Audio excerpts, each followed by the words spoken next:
Release your ankles down onto your hips as you hug both knees in towards the chest. And then finally releasing your legs back down onto the mat. Slowly start to turn over onto your left side, and you'll prop yourself up on your left forearm, keeping both legs extended, ankles stacked over top each other. And to really get the most out of this pose, you want to curl your tailbone under to feel an extension through your left side body.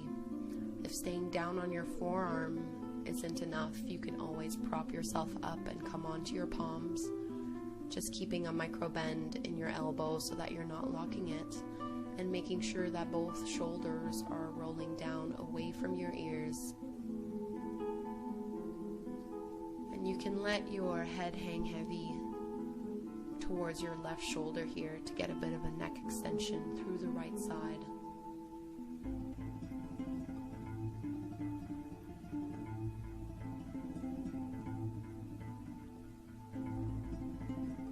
Knees can be either bent or straight here. It doesn't really matter, whatever feels best for you. Just make sure that you're stacking your joints.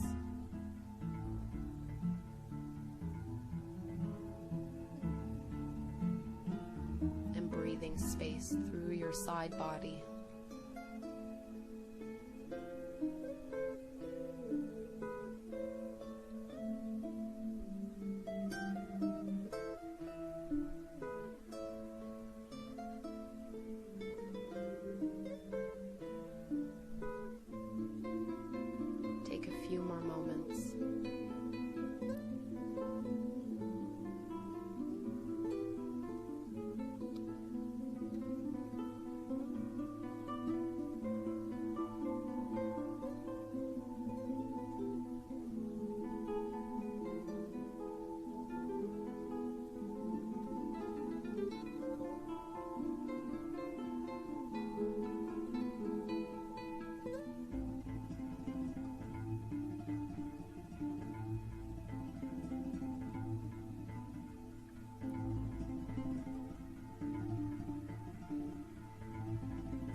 Start bending into your left elbow as you come back down onto your forearm.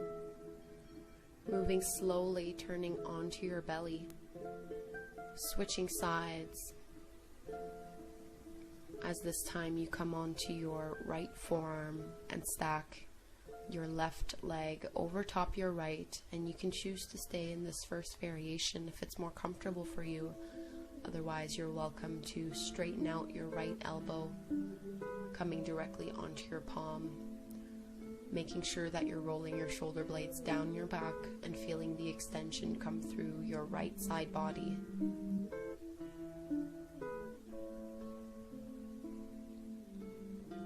Keep curling your tailbone under,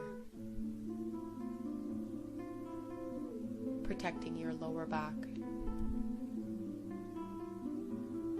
and creating as much space as you can. Holding for about 2 minutes here.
Let's slowly start transitioning into Sphinx pose here. So slowly bending the right elbow so you're down on your right forearm, and then finally turning onto your belly so that you can comfortably rest your forehead on your arms, taking a few breaths down into your lower back.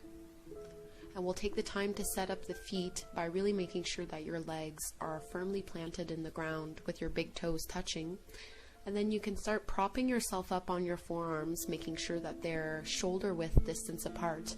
And you control how intense this back bend is.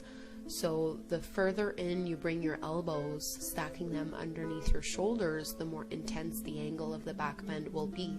So adjust as necessary here. And to protect your lower back, you want to make sure that you're still trying to curl your tailbone under and really grind your pelvis into the mat. You can allow the back of the neck to be long here by slightly tucking your chin towards your chest, and make sure that you're rolling your shoulder blades down your back.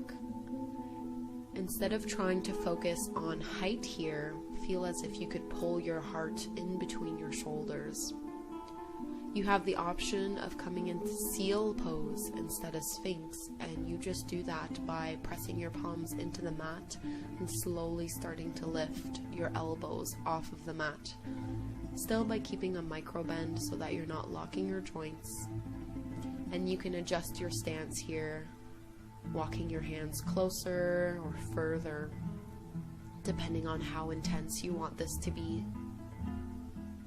And the further up you go, the more important it becomes to really protect your lower back.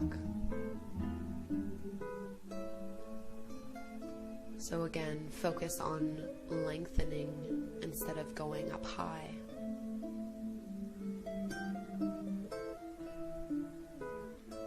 We'll take about another minute here, either in Sphinx pose or in seal.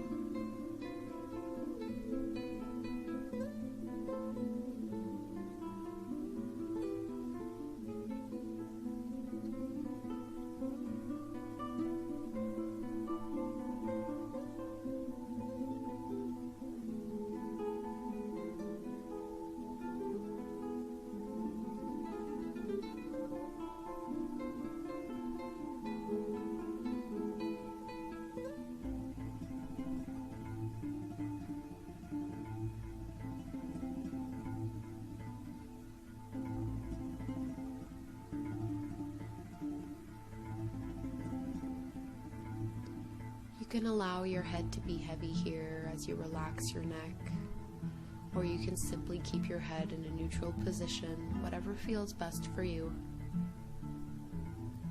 And then slowly bring your forehead back down onto the mat, taking a few deep belly breaths to release the lumbar spine.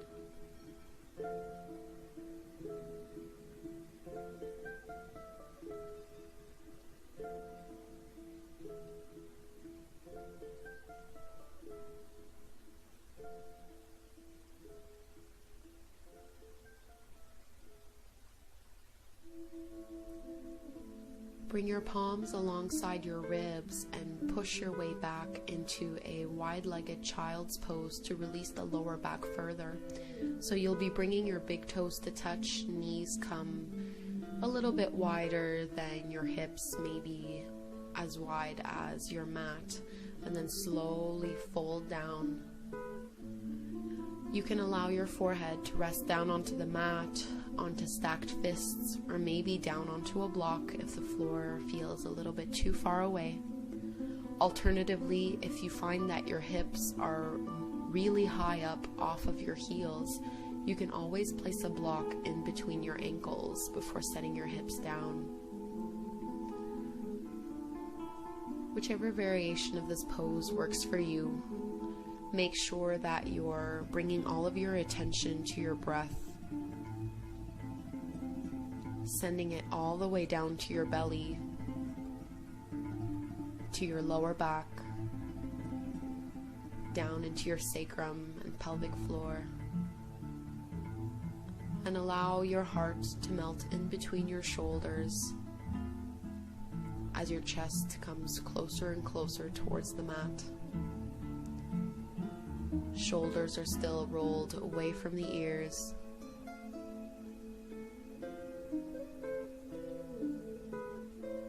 This should be a very passive pose with little resistance or strength required.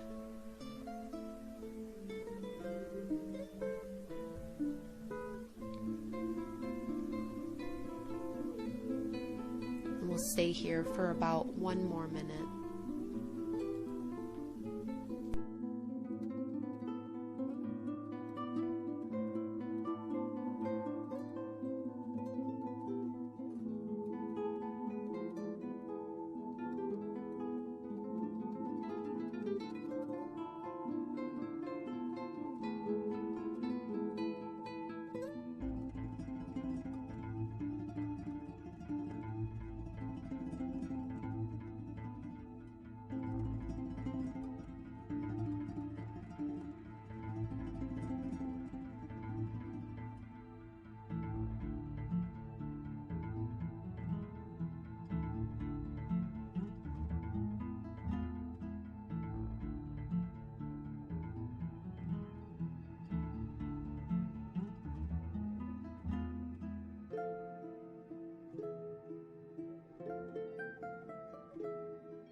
Start pressing more firmly into your palms as you very slowly start to lift your head and chest off of the mat.